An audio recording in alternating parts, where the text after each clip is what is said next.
Hello and welcome to The Death Toll. My name is Shaoken and I'm here to talk to you about Resident Evil 0 by Capcom.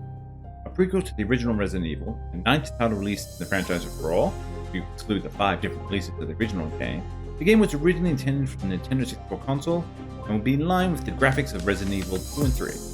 However, the development team found that the cartridge format the console used wasn't providing them with enough storage for what they intended. Purchasing larger ROM chips would have made the game unprofitable. When the GameCube was announced in mid-2000, Capcom restarted development of Zero on the new console.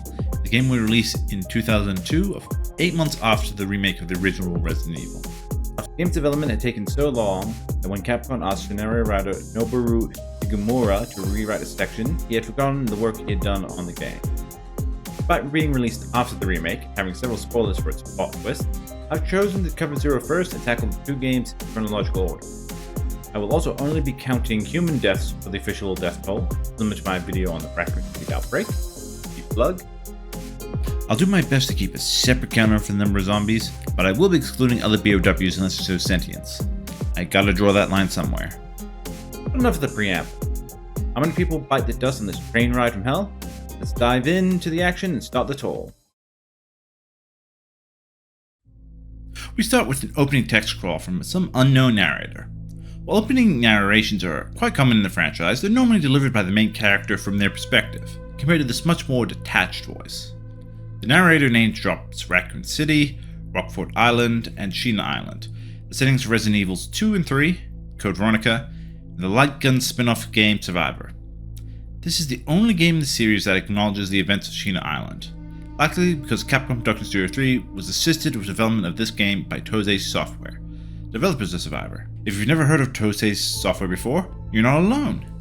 Tosei is a Japanese software company that offers its services to other video game companies, providing anything from artwork to full development without providing any creative input and refusing credits. They're speculated to have been involved in over 1,000 video games, but outside of a few credits, good luck finding any proof of them. I only found out about them while researching this video. The narrator mentions the Umbrella Corporation played a key role in the fate of all three places, and then asks, when was it established? By whom? And how was the T-virus created? Interesting questions, but also irrelevant since it's the last mainline Resident Evil game that dealt with Umbrella until the remakes. At this point in development, Resident Evil 4 would still feature Umbrella as a major part of its story, as Noboru Shigemura intended for 0, Code Veronica, and 4 to be stories about each found for Umbrella. But 4 went through so many iterations and spawned 3 whole new IPs in the process, the Umbrella angle was ultimately ditched in the final product. The narrator uses these questions to transition us into the Ecliptic Express, the Umbrella Corporation's own luxury train. It's the night of July 23rd, 1988, a day before the events of the original Resident Evil. We see various Umbrella employees enjoying their corporate-provided transport, but the ominous music clues us in that something bad is about to derail their night.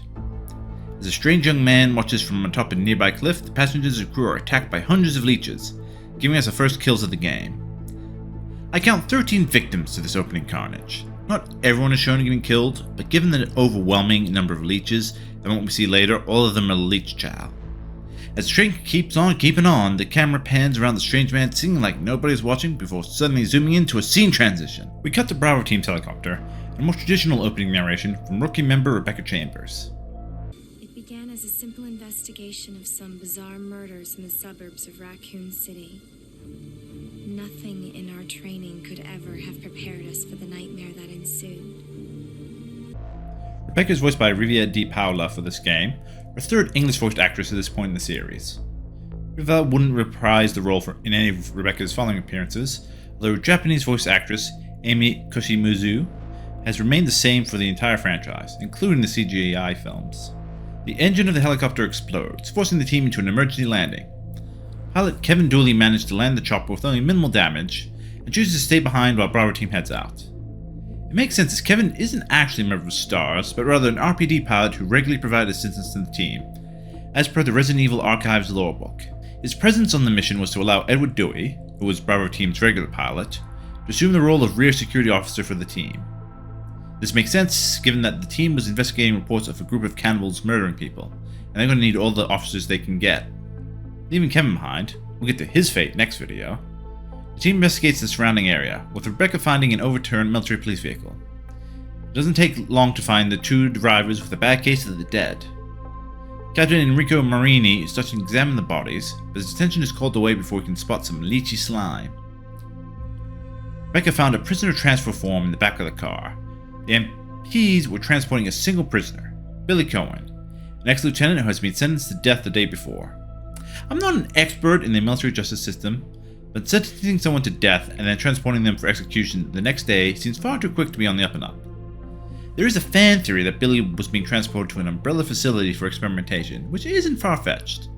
The US government and Umbrella had plenty of under-the-table deals, and the Umbrella Biohazard Countermeasure Service recruited plenty of former soldiers straight from their incarcerations. With an escaped prisoner on one hand, and two dead guards on the other, Edward quickly assumes that Billy was responsible. Despite coming to investigate a completely different set of murderers, Enrico orders the team to search for the escaped prisoner. You would think that the fact that there is at least one suspected killer in the area, and the potential for the original group of cannibalistic murderers that came out here to look for being close by, that the team would stick together for safety. But instead they all split up and send the 18-year-old rookie off on her own with just a pistol, not even trusting in the old buddy system. Fortunately, she'll get another chance to make use of that system before too long. While searching the forest, Rebecca finds the Ecliptic Express, now stopped and idle in the middle of the woods. As the rain starts to fall, Star's newest rookie slowly enters the train looking for a killer. At this point, gameplay starts, so I'll be giving more of an overview of events rather than play-by-play. Rebecca explores the train and finds the bodies of the early massacre and discarded radio. Reaching down to see if her favorite program is on, she's shocked as the corpses rise up to attack her. Despite zombies being quite slow and unsubtle, two have managed to sneak up behind her and cut off her escape. She makes quick work with the infected, shocked and or confused that they're still walking around. I can't quite tell. She continues her investigation through the train, coming across a locked room and a dead crew member holding a key. As she kneels down to retrieve it, a man in a suspiciously tight pair of jeans sneaks up behind her, gun in hand. Billy. Lieutenant Cohen. So, you seem to know me. Been fantasizing about me, have you? Billy Cohen, dressed rather casually for a man who spent the better part of the last year in prison and on his way to his own execution. There's Rebecca at gunpoint, and once he deduces she's a member of STARS, he loses interest and walks away, showing little concern to the armed officer threatening to arrest him. He's already got one friendship bracelet, and he's not interested in getting another. Sensing he's not taking her seriously, she decides to lay down the law with a one-liner. I could shoot, you know.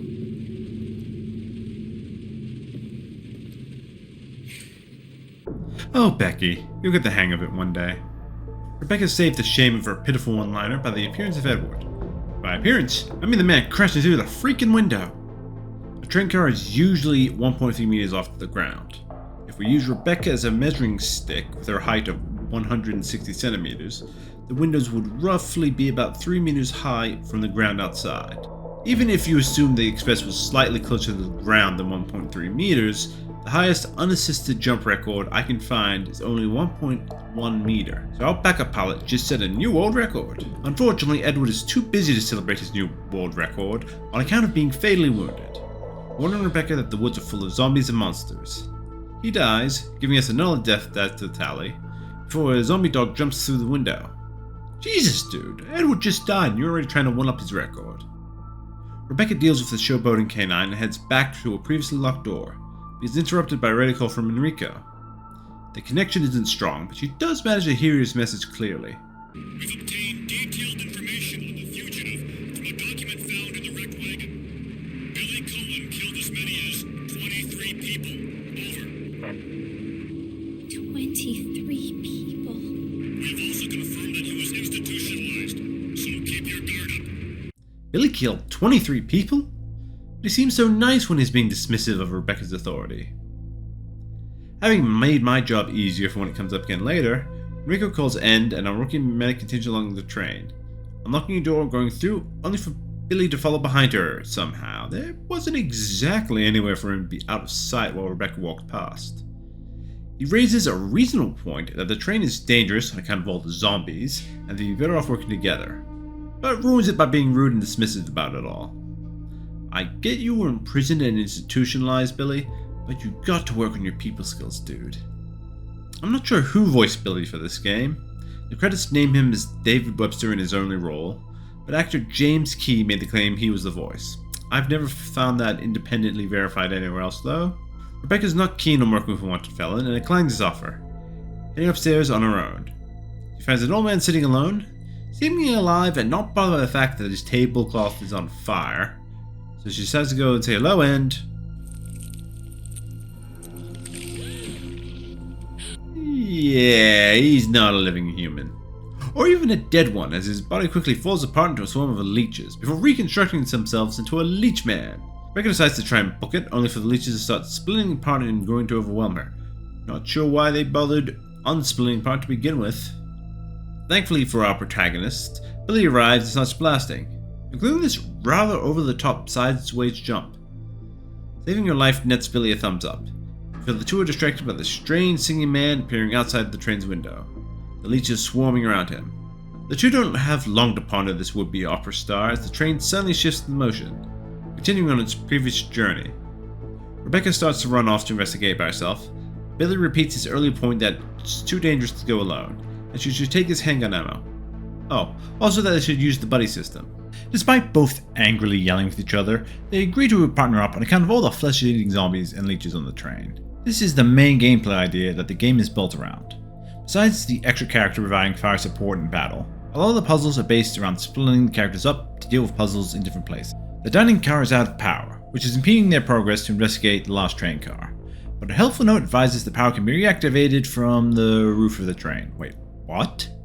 Yeah, if the independent power system for the dining car goes out, the only way to restore it is to climb onto the roof of the train car through this handy ladder at the back of the dining room and mess around with the power box. My god, if Umbrella has a work health and safety officer, he's either crying himself to sleep under his desk with a bottle of whiskey or wound up as zombie chow a long time ago. The duo get to the roof and manage to get the power box working again. But whoever the player selects to repair the box gets ambushed by the leeches and falls into a conveniently positioned hole in the roof. They're okay, but something is jammed in the keyhole of the only door out, and they need something short and sharp to get it out. Fortunately, they have a dumbwaiter with them to pass things up and down, and good thing they've just powered up the dining car where the other side is. The character trapped in the room finds a key to the conductor's room and sends it through to the dumbwaiter to the buddy. Uses it to explore another section of the train and...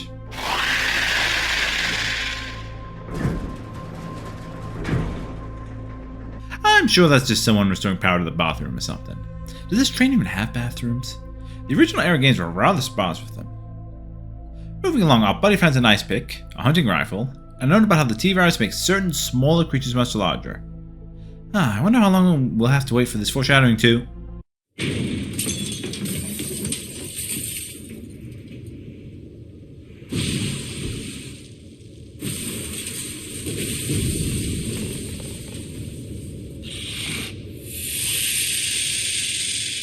Yeah, we're going right into a boss fight with a giant scorpion. Pretty much 90% of the bosses in this game are small animals grown to larger size.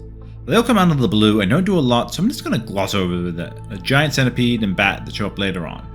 Despite its size, our heroes takes them down in short order. A trip back to the dumbwaiter, and the duo is reunited again and ready to investigate the rest of the train. With the help of a grappling hook, going back to the roof again to go down another hole, and tracking down the keycard to the front of the train, which is locked in a briefcase, requires 2 medallions held by 2 different people, and oh my god, how does any Umbrella employee get their jobs done? Finally getting the door unlocked, the 2 spy and Umbrella soldiers speaking on the radio on how they've taken control of the train. On the other end of the line, it stars Captain Albert Wesker and Umbrella researcher William Birkin. Since this is a prequel, they're just revealing that Wesker is with Umbrella here, which was a big plot twist in one. Supplementary material in the form of both Wesker's reports revealed that Wesker and Birkin were friends and co-workers. This is the first and only game where they actually share a scene together. Wesker is voiced by Richard Waugh, who was his voice actor in Code Veronica and reprises the role for 4 before getting cast for number 5. I can't find who Birkin's English voice actor was, but I wasn't too impressed by it. His next voice actor is much better though. He's always the guy who's covered wars, you know. Birkin is confused as to how the T-virus managed to infect the mansion and the train at similar times, given that the train was 3 miles away. Wesker doesn't care about the how, just that they got to destroy the train so its connection to Umbrella doesn't get out. He doesn't get to pass on the full plan to the soldier though, as leeches come out of the walls to kill the soldier, and his buddy was picked the worst time to leave the driver's compartment. Their mission complete, the leeches pulled back so Billy and Rebecca can get to the front of the train. Unfortunately, in the struggle, the soldier shut up the train controls and is on track to derail if the emergency brake isn't applied. And to use the emergency brake, you have to... First, you must take a keycard from the front of the train all the way to the back of the train to unlock the first input panel. Once unlocked, you must solve a math problem to unlock the second panel in the front of the train. Then you must solve a second math problem to unlock the actual emergency brake to stop the train in what is presumed to be an emergency. This is a system that Umbrella devised to save everyone in an emergency, and at no point from design to construction did anyone see an issue with this. Moving on. You get the choice of who heads to the back of the train, but narratively Rebecca is the best pick, as along the way she encounters a reanimated Edward.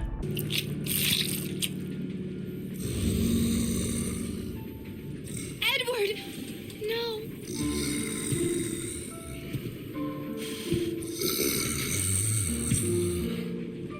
Stop! Don't come any closer! The duo manage to hit the emergency brakes, but it's not enough to keep the train from derailing after entering a tunnel. Both of our protagonists manage to come out of it unharmed and explore their new environment, finding themselves in the Umbrella Executive Training School. The school is designed in the style of a mansion, but I can't find anything on whether or not it's meant to be inspired in the universe by the Spencer Mansion. Rebecca notices a creepy portrait of an old man and how he looks exactly like the Leech Man she encountered on the train. Billy identifies him as the first general manager of the Executive Training School, Dr. James Marcus, although it's not made clear if he's just reading the plaque on the portrait or if he knows more than he's letting on. He did seem to recognize where they were, although the localization changed it to the Umbrella Research Center, but the game leaves it ambiguous how much Billy knows that we the players don't. As our duo explores the entrance hall, they are unknowingly observed by Wesker and Birkin, who are just as caught off guard as our heroes when an automated message plays over the speakers. This is Dr. Marcus. Please be silent as we reflect upon our company motto. Obedience breeds discipline. Discipline breeds unity. Unity breeds power. Power is life. At the end of this recital, all of the security screens change to show the strange man in another, completely separate security room. The man takes credit for the outbreak of the mansion and the train, proclaiming his desire to take revenge on Umbrella. He summons some leeches with his wonderful singing voice, and they combine to form the perfect doppelganger of Dr. Marcus. The man, knowing Birkin and Wesker are present in the building, knowing Birkin and Wesker were accomplices to Dr. Marcus's murder 10 years ago, and wanting revenge on Umbrella because of said murder, proceeds to take absolutely no action and lets the two do what they want for the rest of the game. The duo has one more scene that I'll get to later, but in retrospect I feel like the game would have been stronger had the direct presence been cut. They don't contribute to the plot at hand beyond a single action in their next scene. It's confusing why they came to the training school in the first place, given how dangerous it is. It makes our antagonist look like an idiot that two of the people he holds a specific grudge against are within his grasp, but he takes no action to comfort them, and our protagonists never even get the hint that they were there to begin with. But that's just my gripe with the game. If you enjoyed it, I'm glad, and ultimately, while I think it was a mistake to have these scenes, it's not any kind of deal breaker. But enough on this tangent, we have a whole mansion to explore. In usual Resident Evil formula, a number of doors are locked and require keys or solve puzzles to open, making use of the partner system to occasionally separate Billy and Rebecca. This escalates when the strange man sends some infected chimpanzees, dubbed Eliminators by the game, to attack Rebecca and leave her hanging from a hole in the ground. As Rebecca is literally holding on for dear life, we cut back to Wesker and Birkin. Wesker has figured out who the young man is, although Birkin is less convinced. The one thing they do agree on is that if the truth of what Umbrella did to Dr. Marcus was exposed, it would ruin the careers of Umbrella CEO Oswald E. Spencer, as well as Birkin's and Wesker's as well. Which is weird considering the whole litany of crimes all four men were already involved in. A little more than their careers are on the line. Still, Wesker sees the writing on the wall and decides it's time to leave Umbrella behind. He says he'll lead the STARS Alpha team to the mansion the next day and take the combat data to his new employer. Birkin needs more time to perfect his G-Virus, so he'll stay with Umbrella in the meantime. As they go their separate ways, Birkin says he'll find the self-destruct for the facility and triggering it, destroying all evidence inside and setting up the finale of the game several hours down the line. Not a bad idea, but narrative-wise it makes little sense that Birkin is the one triggering it, given all the zombies and monsters around. It would make more sense for Wesker, the trained operative of the pair, to be the one to activate the sequence. This scene ends their involvement in the modern day plot as we get back to Rebecca still hanging in there. Billy hears Rebecca calling for help on the radio and rushes through the school, dodging infected the entire way before grabbing her at the last second. They don't have long to catch their breaths as Enrico calls again, asking if Rebecca has found Billy. After taking a second, she lies to her superior, something which catches Billy by surprise. After being saved by him several times, she trusts Billy fully. She asks him if he really did kill 23 people.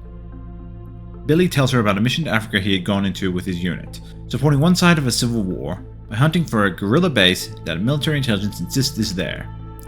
During the mission, the team gets whittled down to 4, and I count 5 soldiers dying to traps, ambushes, or heat exhaustion. After all that, they reach their destination, only to find out it was just a regular village. Turns out that military intelligence got it all wrong.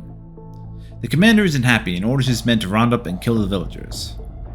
Billy objects, but he's knocked down and powerless to prevent the massacre, which we previously learned killed 23 innocent civilians. Billy doesn't reveal he's innocent of the crime, correctly pointing out it doesn't matter at this point. He's been sentenced to death. His choices are to either hand himself back to the Marines to be executed, or keep running for as long as he can. Rebecca believes in Billy's innocence for both the massacre and the 2 MPs at the start of the game. Being a rookie fresh out of university and only 18 years old, yeah, a lot of Resident Evil protagonists are prodigies who have impressive resumes at such young ages. She's still painfully naive to the fact that sometimes innocent people are failed by the justice system. With the air cleared between the two, it's back to exploring the facility, unlocking puzzles and finding scattered files about the history of Umbrella and the facility.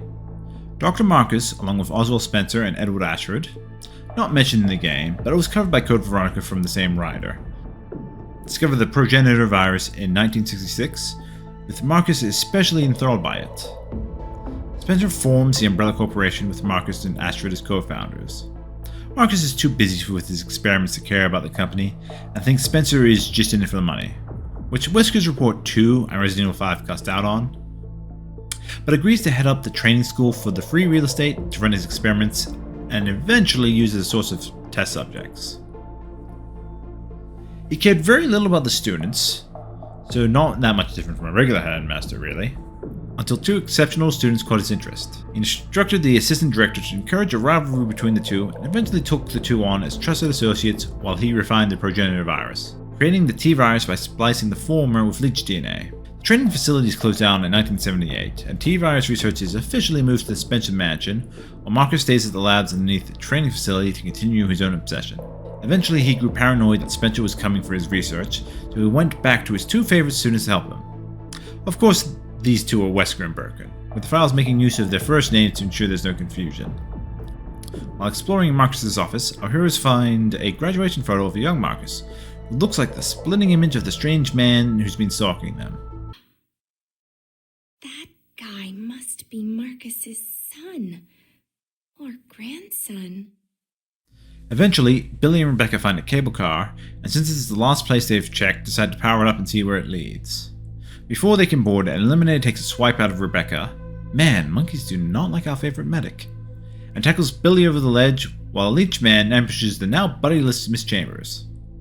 A quick fight later, and Becky has the cable car ready to go and heads off, presumably looking for Billy, but the game doesn't really give you much of an insight into the characters' minds.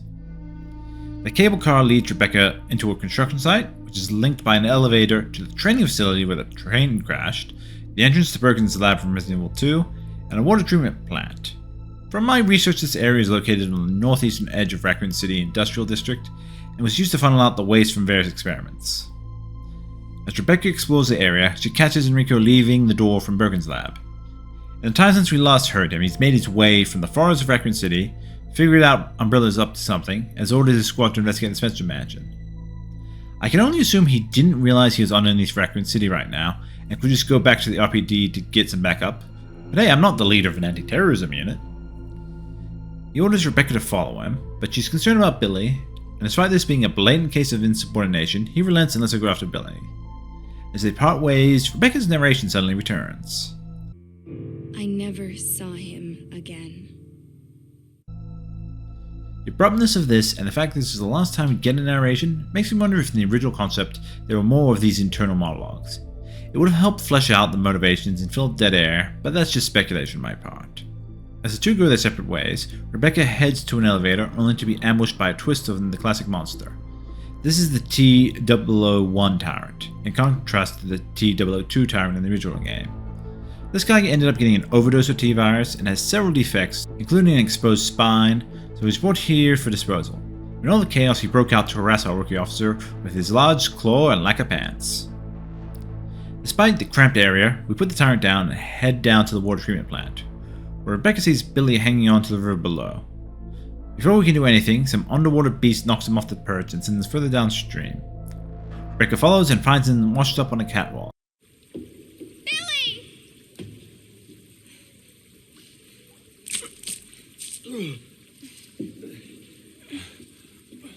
Rebecca, where am I? You're safe now. Are you okay?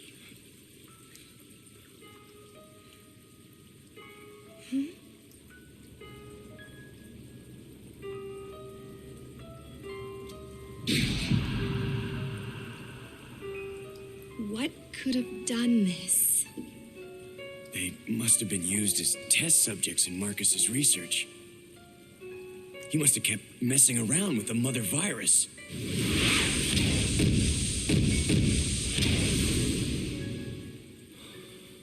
Billy? Yeah, I'm not sure why Birkin thought the fact that Umbrella was behind Marcus's death would have finished the company. That dude was a monster. With the buddy system restored, the duo explored the water treatment plant, avoiding naked zombies, giant frogs, more naked zombies, a giant naked tyrant. Oh yeah, he's not dead yet, so at least he's carrying on the tradition of the OG. Although, since this is a prequel, does that make him the OG? He gets put down again, and I'll put him down on the zombie counter. He does show up in Wesker's level in the rail shooter Umbrella Chronicles, but given the time frame, I'm going to assume that happened before then, since Wesker started booking it hours ago. So Billy and Rebecca get credit for this one. The two make their way to the heart of the facility and find the strange man in a room full of leeches. Despite having never directly interacted with them before, he's expecting them. Welcome, young ones. So glad you have joined the party. You are the guests of honor. After all, it's your wake. Not how wakes work, dude. At least he's considerate enough to explain what his deal is by revealing himself as Old Man Marcus all along. 10 years ago, Spencer had enough of Marcus's antics and sent a squad to deal with him, mafia style. As he's bleeding to death, Wesker and Birkin show up to gloat, and again, I reiterate, these two were directly involved in his death, were present in the facility, he knew they were here, but at no point did he try to take revenge on either man. God, he spent more effort trying to kill Rebecca, who was literally just a random teenager to him, than he did to the two men who betrayed him and Spencer. It's so frustrating. Anyway, with their last taunts done, they toss Marcus into the water where he finally dies, either from blood loss or drowning. Sometime later, one of Marcus's leech finds his corpse and goes inside of it, beginning to knit his corpse together. So yes, he does count for the kill count. And while I lean towards the theory of this being the Queen Leech with Marcus's memory and personality thinking he's the OG, for my standards it's a moot point. Marcus, back in his sexy opera singer form again, starts to ham it up about how he's going to take revenge on Umbrella and the world, starting with two complete strangers. Billy's not having none of this and gives him the pointy finger. Marcus counters by throwing up leeches, winning this bizarre spin on rock paper scissors, and starting a boss fight as Marcus turns into his ugly Leechman form, not to be confused by the Leechman we've been fighting this entire game, and tries to kill the heroes. But that doesn't go well for him, and he's down on his back for too long. The two try to escape up the lift, but the Queen Leech gets up and grows a lot more to chase after them. Just then, the self-destruct system gets activated. No idea why it took Birkin so long to trigger it. I'm guessing he probably needed to give himself some time to escape the facility he wants to destroy. Giving our buddies a 5-minute limit. As they fight, Old Queenie ends up getting a bad case of sunburn from a crack in the roof. So Rebecca goes to open the manual release while Billy distracts the boss. Billy unloads with everything he has left until the sky roof finally opens and fries the Queen. They hang in there for just a little longer until Becky gives Billy a magnum to finish the job. Hey, Queenie! Feast on this! Not your best one-liner there, Billy. Still, the damage is done as the Queen Leech falls to its death, burning from the sun, split into pieces by the magnum, and falling to explosion from the self-destruct system. This is one death they're not coming back from. With the last foe defeated, our unlikely duo escape just before the training facility and connected buildings all explode. Safe from danger at last, Billy finally gets rid of his handcuffs. The two have managed to reach a cliff overlooking the Spencer mansion. Rebecca takes Billy's dog tags and says she'll report him dead, meaning he can run off without fear of anyone coming to look for him. With one last salute between comrades and a thumbs up, Rebecca heads towards the Spencer mansion, unaware of the fresh hell she's about to experience. Now that this prequel has reached its final station, how many lives were derailed by this revenge story? Let's follow the tracks down to the death toll. I counted a total of 48 deaths in Resident Evil 0. Over half of them took place during Billy's flashback. I counted 84 zombies, plus the Tyrant. But further research thanks to the Evil Resource website, there were actually a total of 113 zombies and 1 Tyrant. So clearly I missed a few here and there. Resident Evil 0 originally came out on the GameCube in 2002, but was ported to the Wii in 2009 and to modern consoles in 2016. It's currently available on all modern consoles and on Steam. Next time, I'll be covering the Resident Evil remake. Until then, stay safe, enjoy life, and don't let the targets of your revenge plot just walk away to your place to foil your plans after so many years just because you can't something they're literally right there in it. Thanks for watching the video. This one's been a long time coming. Editing took a lot longer than I would have hoped. I got sick a few times across, so I wasn't in the best condition to do the voiceovers. I've definitely have a newfound appreciation for the editing process.